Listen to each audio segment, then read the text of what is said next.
Hey loves, happy Friday and welcome to today's episode of Body Love TV. I'm here in my kitchen and I'm really excited about today's episode because food is a topic that takes up a ton of space in my life. I know it takes up a lot of space in other people's lives too. It's something I'm passionate about. Like, I love food. So I'm excited to be sharing about this with you today. And I have some tips.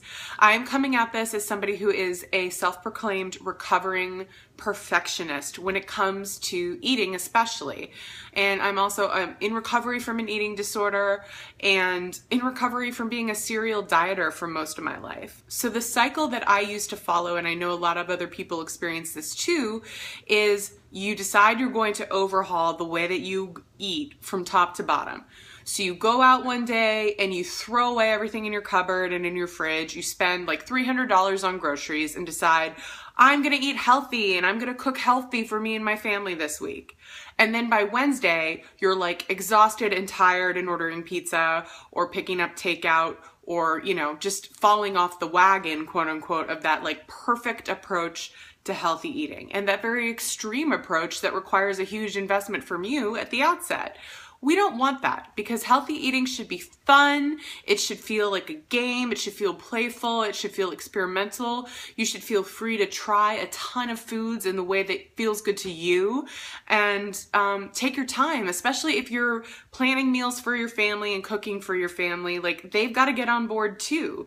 So it can take a little time. And I think the most effective way that I've found to get started with healthy eating, the Recovering Perfectionist Guide to getting started with healthy eating, includes taking a few ingredients at a time and trying to bring more healthful ingredients into the food that you're already cooking instead of making like a drastic switch because you watched a Netflix documentary that made you want to completely change your diet.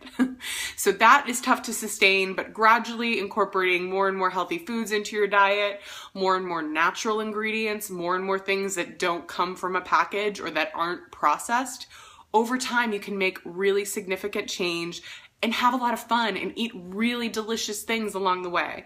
And that's what it should be all about. There are some people that like to say that food is just fuel, and I am not somebody who believes that. I think we as humans are biologically hardwired to enjoy our food. We experience pleasure through food. There is a relationship between like the pleasure we have in eating and like romantic and sexual pleasure, and that's all there for a reason. I'm not trying to be a pervert, but I'm just saying that don't try to deny yourself the enjoyment of food. Go ahead and embrace the fact that you are a human being and human beings are designed to enjoy eating. So with all that, I have 3 ingredients today to get started with incorporating more healthful food into your everyday diet. They are coconut oil, avocado, and honey. All delicious things. So a really quick guide from top to bottom on how to use these foods in your everyday cooking. Coconut oil is amazing.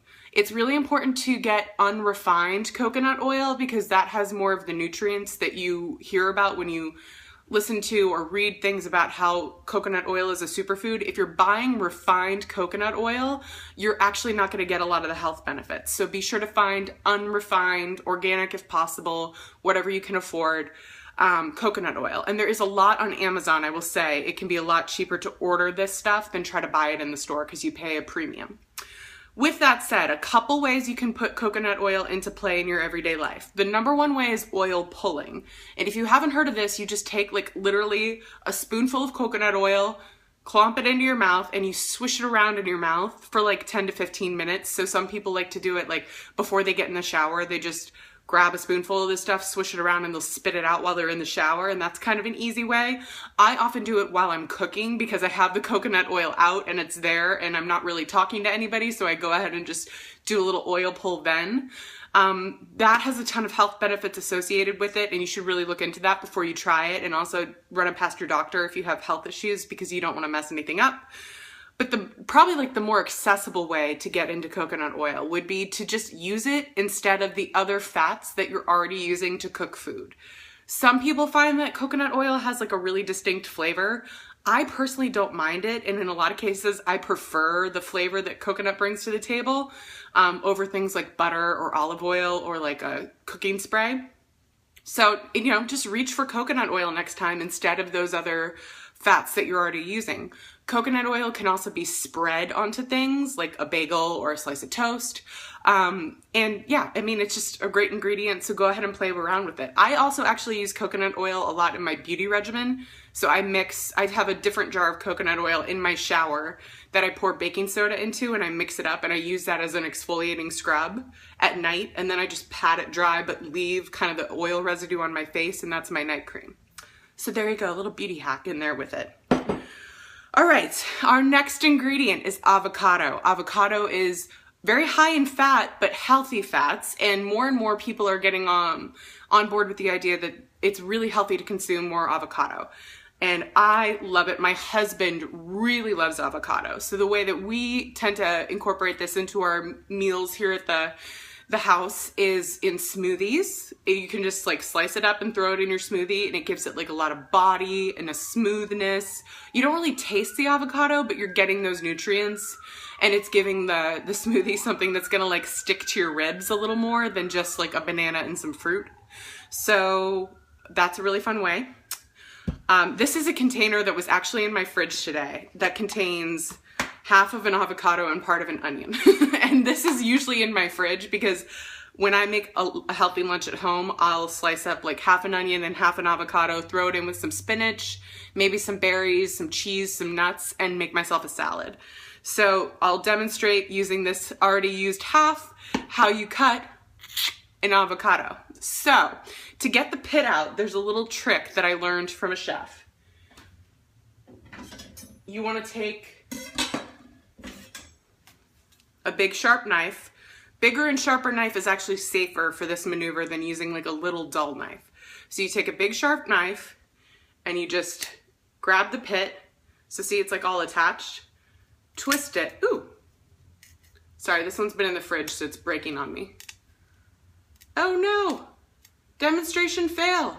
There it goes. Okay.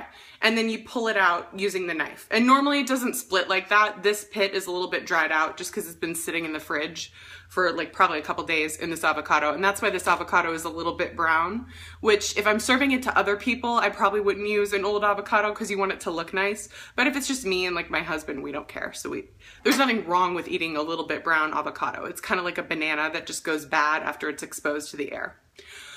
To cut an avocado, there's a really easy hack that I'm going to show you. You just take the avocado and you cut, and this is just a butter knife, by the way. And you can actually cut the skin with the butter knife as well. I just recommend using the big sharp knife to get the pit out.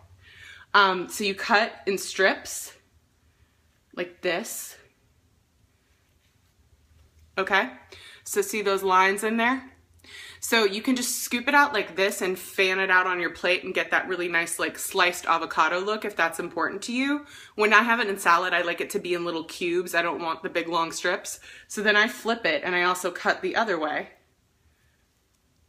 And again, the butter knife is perfectly sharp to be able to do this. So now it's like all cubed up there in its little shell. And so I'm gonna just grab a spoon and scoop it into this container here. So you can scoop it all out in one fell swoop, and boom, you have all this like nicely cubed bits of avocado that you can use. And I'm gonna be eating that for lunch. Yum. So that's easy way to cut up avocado and eat it. So again, put it in your smoothies. You can cut it and incorporate it in like salads. Also, avocado is a really great spread if you want to use it on sandwiches, if you want to use it on like your bagel instead of cream cheese, it can be really good for that. I'm seeing some comments here from Elizabeth. Thank you, girl. She's gonna try the trick for getting the pit out. Yes, mama, try it. Be careful with that knife. And then yeah, using the big knife to cut it. Like again, a misconception people have about knives is that small, dull knives are safer, but actually a big sharp knife you're less likely to cut yourself with. So just a little word to the wise for you that are venturing into the kitchen. Keep your knives nice and sharp. yes, so you can have avocado in smoothies, you can have avocado in your salads, you can spread it on things. You can also honestly just eat avocado like by itself, which I will demonstrate for you now. So our third ingredient is honey, and you can actually use honey with the avocado. Just a little bit of honey on there. Boop, ba doop. And we have pink Himalayan sea salt on hand at all times in this house. Not just because it's pretty, but because it's really good for you. So that is just avocado with a little bit of honey and sea salt on there. And I have to tell you, this by itself is a snack. It is so good. Totally great if you're like in a rush, and if you're like me and you constantly have half an avocado in your fridge. Really easy to just grab it. You can even just eat it right out of the shell, like put the honey and the sea salt on there and eat it right out of the shell if you don't want to get a dish dirty, because that's a practical concern that I understand very well. And that's like a great in-between meal snack. And again, because of the high fat content in an avocado, but also very high nutrient content, it's healthy and it's going to stick with you and leave you full and satisfied and get you through to your next meal. So those are, oh yeah, honey. Honey. So we showed you honey on avocado. So yummy. I don't know why I'm saying we. It's just me, not the royal we here. Whatever. This is also really good. One of my favorite ways to use honey is we make our own salad dressing in my house, because of all the things you buy at the store, I feel like salad dressing has the most weird ingredients on the label that are hard to pronounce, and that is usually a sign that it's not necessarily super healthy for you. So making, thank you, Elizabeth. She says you are royal we. Thanks for playing along and not making me feel like a moron for saying that. This is really good in salad dressing now. So I'm gonna grab the immersion blender. So if you guys don't have one of these, it's amazing, because it's really good for making soup and sauces as well as salad dressing. So I just put in a cup, I put honey, I put balsamic vinegar and oil. Sometimes I will throw like a piece of garlic or a chunk of an onion in there, because that's a really good body and flavor for dressing. And I also use things like Dijon mustard and a little bit of salt here and there. So you put that in the blender. This isn't plugged in right now because I'm too far from an outlet.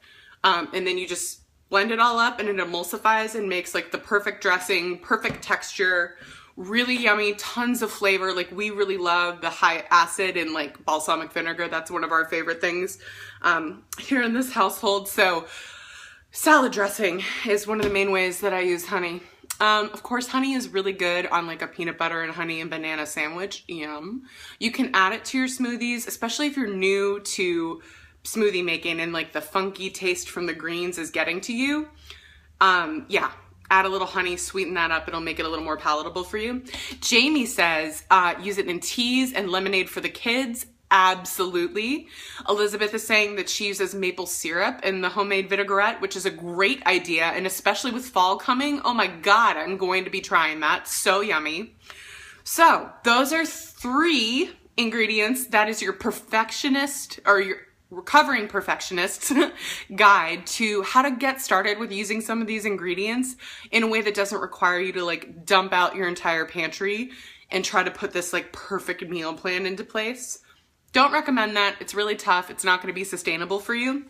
So just have fun grabbing a few ingredients that sound good to you, that you're curious about, and figure out how to incorporate them into food you're already eating. And that is a much better way to get started, much more likely to sustain.